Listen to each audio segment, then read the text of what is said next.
An exciting new sci-fi survival film is in the works from the mind of novelist Andy Weir. So Project Hail Mary was published in 2021. It's set in the near future and centers around the school teacher turned astronaut Ryland Grace, who will be played by Ryan Gosling. He wakes up from a coma afflicted with amnesia, and he gradually remembers his mission to prevent humanity's extinction due to a solar dimming event. The novel received very positive reviews and was a finalist for the 2022 Hugo Award for Best Novel. The film rights were purchased by MGM, and I believe Ryan Gosling is also listed as a producer for the film. Personally, I really like this genre of science fiction, of astronauts and the like having to rely on their wits, the spirit of human ingenuity, to survive these extraordinary circumstances set in the hostile and awe-inspiring backdrop of space. So needless to say, I'm super excited for Weir's newest story to be adapted, and especially when I heard about the news of the cast and crew that were involved in this project. Now, if you're unaware of Andy Weir, he skyrocketed to fame due to the success of his previous novel, The Martian, which also received a big screen film adaptation, which was directed by Ridley Scott and starred Matt Damon. Drew Goddard was brought on board to adapt the screenplay for that film, which was both a critical and commercial success. In regards to the Martian story, the film depicted an astronaut's struggle to survive on Mars after being left behind and NASA's subsequent efforts to return him back to Earth. 20 sets were built on one of the largest sound stages in the world in Budapest, Hungary, and Wadi Rum in Jordan was also used for the exterior Mars shots. Amazingly, the film cost only $108 million, which by today's standards is pretty conservative. And again, it was a box office hit. It earned $630 million worldwide. When it comes to Project Hail Mary, though, the scale of the stakes has greatly increased as the survival of the entire human race is on the line.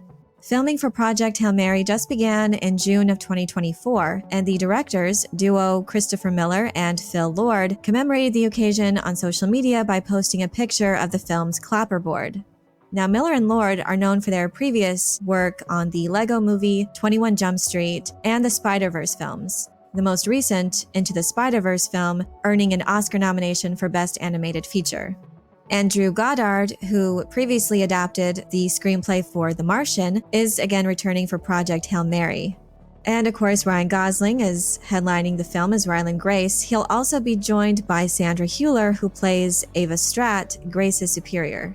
And the addition to this crew that possibly has me the most excited is the involvement of Greg Fraser. He is one of the most talented in his field and one of the most in-demand cinematographers working today. And while there may be audiences who are drawn to the star power of actors, and Ryan Gosling certainly fits that bill, I'm more drawn towards certain projects when it comes to the involvement of certain directors, and in this case, cinematographers. Greg Fraser has done some truly amazing work. Loved his work on The Batman and The Creator, with his efforts in Dune Part 1 winning an Academy Award. Now, Dune Part 2 also, I'm sure, will be earning him another Oscar nomination and most likely a win.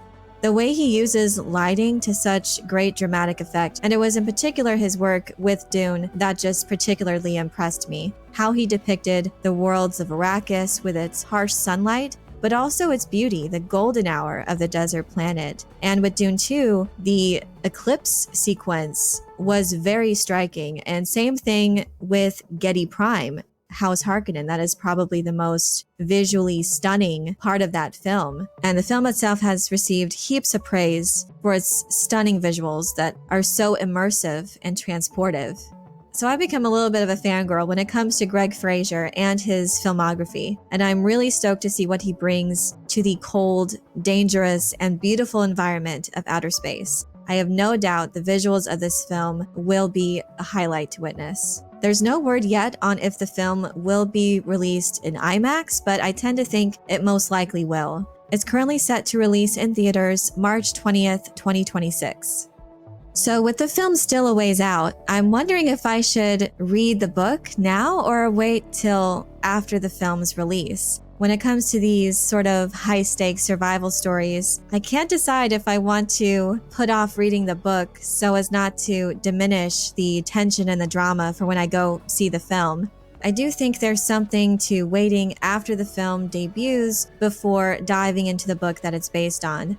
When I saw the 2-film adaptation of Dune, it was really hard to separate my lore brain out and just enjoy the film experience for what it was. In particular with Dune Part 2, where there was lots of changes, but also such condensing of the source material itself that I missed. So I can't decide with this newest film because I'm really interested in the story, but it also seems like it's a very extensive, it's a complex kind of novel to adapt as well.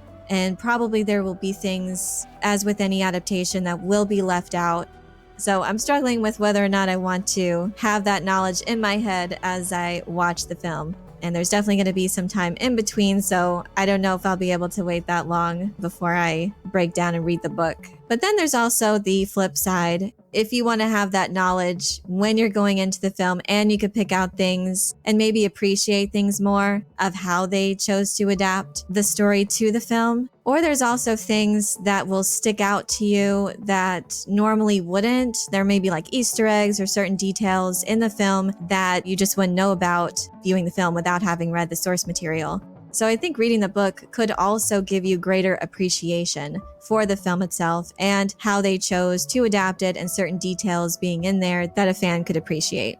So I'm undecided at the moment, but I'm curious to know what you think about this new adaptation for Project Hail Mary. Do you think I should read the book beforehand or not? Let me know your opinion in the comments below and let me know what your preferred method of enjoying these sort of film adaptations is. Reading the source material first or after? Let me know your thoughts in the comment section below.